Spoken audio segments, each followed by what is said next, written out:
Bonjour à tous, bienvenue dans cette nouvelle vidéo. Aujourd'hui on va tester une batterie Ultrafire pas chère de soi-disant 3000 mAh.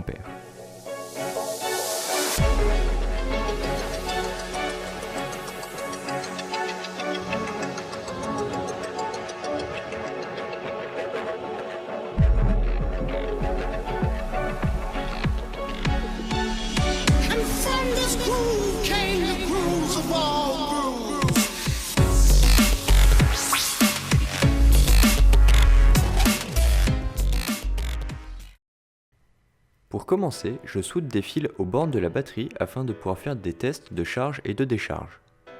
J'utiliserai mon chargeur IMAX B6 avec le mode LiPo qui est assez proche des batteries lithium-ion. Cette batterie possède un seul élément qui aura une tension finale de 4,2 volts. Une fois la batterie complètement chargée, je programme une décharge complète avec un courant de 0,5 A.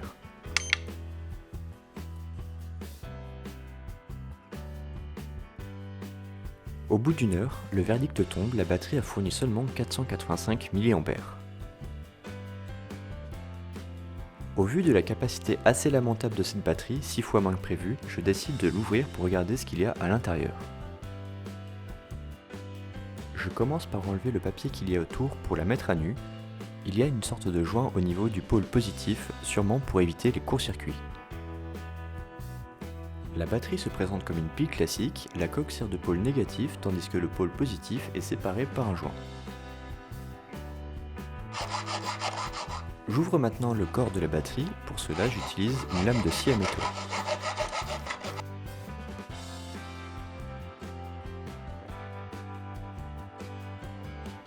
On voit une sorte de bande à l'intérieur de la coque, celle-ci ne remplit pas tout le volume, effectivement il faut bien faire des économies de lithium pour faire des batteries pas chères. J'utilise une pince pour sortir la bande de lithium, mais malheureusement, elle se déroule complètement.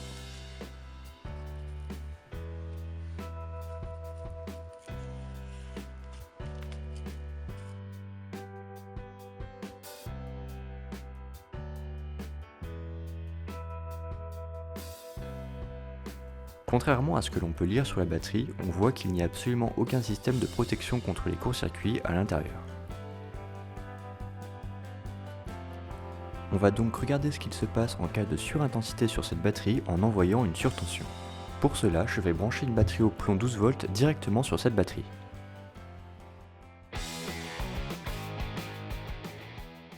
La batterie chauffe beaucoup, la protection plastique commence même à fondre, mais il ne se passe rien de plus.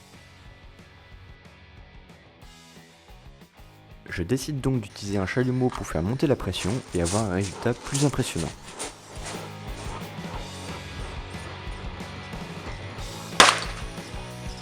La batterie explose violemment, preuve qu'il n'y a vraiment absolument aucune protection à l'intérieur.